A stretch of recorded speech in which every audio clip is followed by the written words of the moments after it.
বাড়িতে বাড়ি থেকে টোকায় নিয়ে আসবো, মাটির তলে ঢুকলে সেখান থেকে বের করে নিয়ে আসবো। বেনজির আহমেদকে গ্রেফতারের জন্য দুবাই পুলিশ কর্তৃক গ্রেফতার প্রসঙ্গ।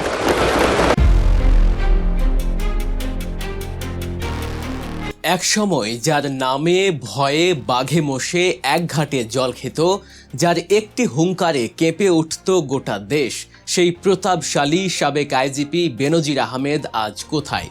ক্ষমতার দম্ভ চিরদিন থাকে না, আর আইনের লম্বা হাত যে কতটা শক্তিশালী হতে পারে তার সবচেয়ে বড় উদাহরণ হতে যাচ্ছে আজকের এই ঘটনা। যিনি একসময় দেশের আইন শৃঙ্খলার সর্বোচ্চ পদে বসে অন্যদের আইনের ভয় দেখাতেন, আজ তিনি নিজেই আন্তর্জাতিক পলাতক আসামি হিসেবে ভিনদেশের মাটিতে গ্রেফতার হয়েছেন। দুবাইয়ের মতো আধুনিক শহরের অত্যাধুনিক এআই বা আর্টিফিশিয়াল ইন্টেলিজেন্স ক্যামেরার চোখ ফাঁকি দিতে পারেননি এই সাবেক পুলিশ প্রধান। কিভাবে দেশ থেকে পালালেন বেনজির? তার সেই কল্পনাতীত দুর্নীতির সাম্রাজ্য কতটা বিশাল, আর ঠিক কিভাবে দুবাই পুলিশের জালে ধরা পড়লেন তিনি? কবে তাকে দেশে ফিরিয়ে এনে বিচারের মুখোমুখি করা হবে? এই সব চাঞ্চল্যকর প্রশ্নের উত্তর এবং বেনজির আহমেদের পতনের পেছনের অজানা সব রোমাঞ্চকর তথ্য জানতে আজকের এই ভিডিওটি একদম শেষ পর্যন্ত দেখতে থাকুন, কারণ আজকের এই বিশ্লেষণমূলক আয়োজনে আমরা উন্মোচন করতে যাচ্ছি ক্ষমতার অপব্যবহারের এক অভূতপূর্ব অন্ধকার অধ্যায়। দর্শক, শুরুতেই ফিরে যাওয়া যাক বেনজির আহমেদের সেই ক্ষমতার স্বর্ণযুগে। একটা সময় ছিল যখন তিনি মনে করতেন এই ক্ষমতা হয়তো চিরস্থায়ী। তিনি প্রকাশ্যে হুঙ্কার দিয়ে বলতেন, যারা জনগণের ক্ষমতা এবং রাষ্ট্রের ক্ষমতাকে অবজ্ঞা করার দুঃসাহস দেখায় তারা আহম্মক। মাটির তলে ঢুকলে সেখান থেকে বের করে নিয়ে আসব। কিন্তু নিয়তির নির্মম পরিহাস দেখুন, আজ তাকেই মাটির তলা থেকে, বা আরও নির্দিষ্ট করে বললে ভিনদেশের মাটি থেকে বের করে নিয়ে আসার প্রক্রিয়া শুরু হয়েছে। 2021 সালে মানবাধিকার লঙ্ঘনের মারাত্মক অভিযোগে মার্কিন যুক্তরাষ্ট্র র্যাবের কয়েকজন কর্মকর্তার উপরে নিষেধাজ্ঞা জারি করেছিল। সেই কালো তালিকাতেও সবার উপরে জলজল করছিল এই বেনজির আহমেদের নাম, কিন্তু সেই নিষেধাজ্ঞাও তাকে থামাতে পারেনি। তিনি নিজের পদ এবং ক্ষমতার চরম অপব্যবহার করে গড়ে তুলেছিলেন এক বিশাল দুর্নীতির সাম্রাজ্য, যা শুনলে যে কারো চোখ কপালে উঠতে বাধ্য। দুর্নীতি দমন কমিশন বা দুদকের দীর্ঘ অনুসন্ধানে বেরিয়ে এসেছে বেনজির এবং তার স্ত্রী ও 3 কন্যার নামে গড়া বিপুল সম্পদের অবিশ্বাস্য সব তথ্য। গোপালগঞ্জ, মাদারীপুর, কক্সবাজার, সেন্ট মার্টিন, বান্দরবান এবং নারায়ণগঞ্জের মতো দেশের বিভিন্ন গুরুত্বপূর্ণ ও দামি এলাকায় ছড়িয়ে ছিটিয়ে আছে তার অবৈধ সম্পদের পাহাড়। এখন পর্যন্ত তার স্ত্রী এবং পরিবারের অন্যান্য সদস্যদের নামে প্রায় 345 বিঘা জমির সন্ধান পাওয়া গেছে। শুধু কি তাই, ঢাকার অভিজাত এলাকা গুলশানে রয়েছে একাধিক বিলাসবহুল ফ্ল্যাট। দেশের বিভিন্ন স্বনামধন্য 19টি কোম্পানিতে রয়েছে বিপুল অঙ্কের শেয়ার এবং বিভিন্ন ব্যাংকে রয়েছে অন্তত 33টি ব্যাংক হিসাব।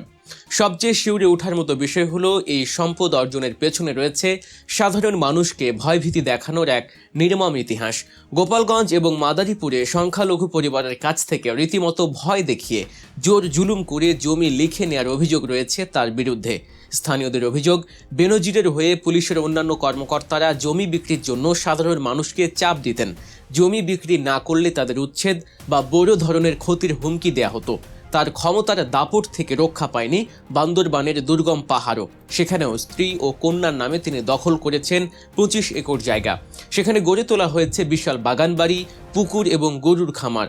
সরকারি দায়িত্বে থাকার সময়েই তিনি সম্পূর্ণ নিজের ব্যক্তিগত একটি রিসোর্ট নির্মাণ করেন, আর সেই রিসোর্টের দেখভাল, নিরাপত্তা, এমনকি কৃষি কাজের তদারকির জন্য তিনি ব্যবহার করেছেন পুলিশ এবং র্যাব সদস্যদের।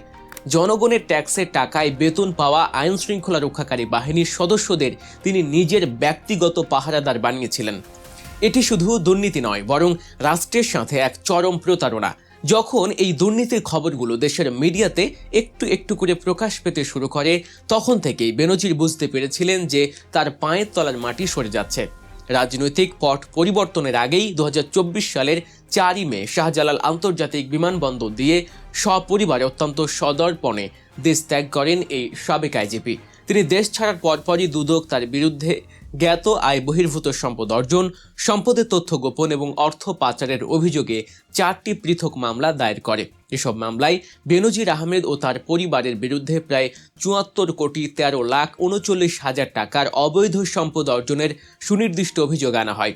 আদালতের নির্দেশে তার এসব ব্যাংক হিসাব ও সম্পত্তি জব্দ বা অবরুদ্ধ করা হয়।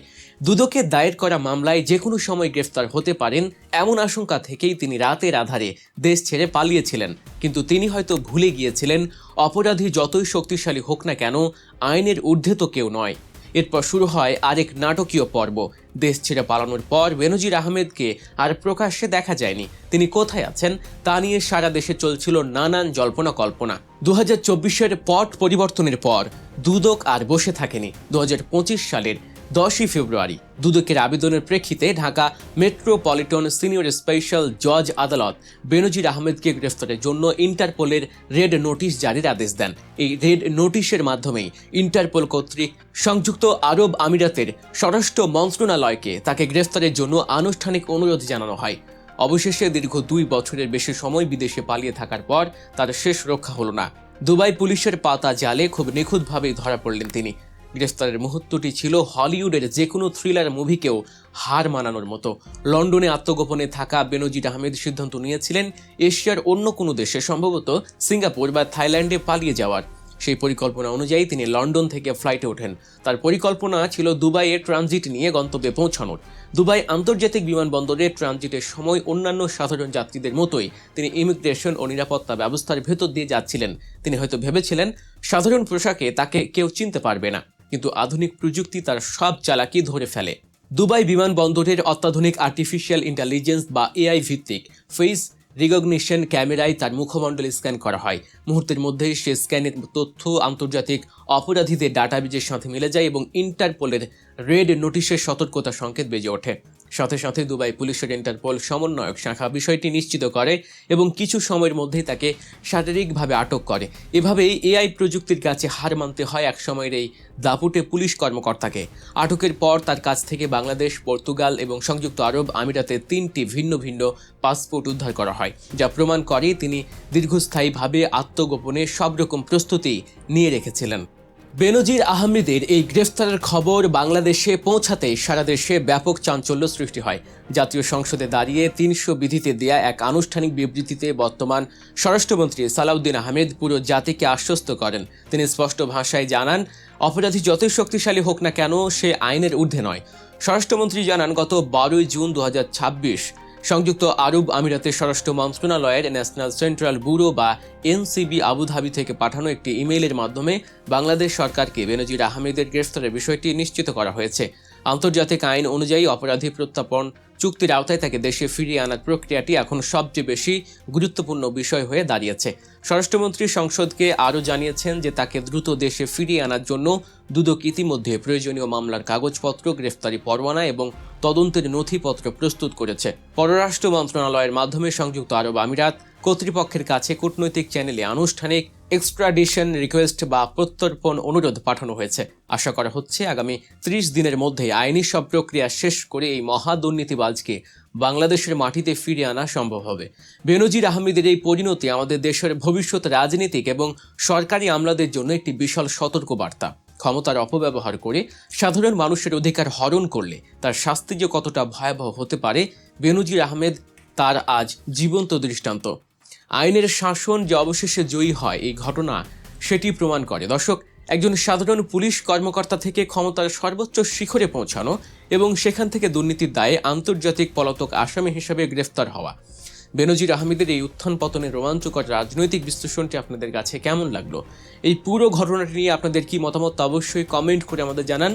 আর এই ধরনের আরও বস্তুনিষ্ঠ বিশ্লেষণধর্মী এবং চাঞ্চল্যকর সব খবরের আপডেট সবার আগে পেতে এখনই সাবস্ক্রাইব করুন আমাদের গল্প নিউজ চ্যানেলটি।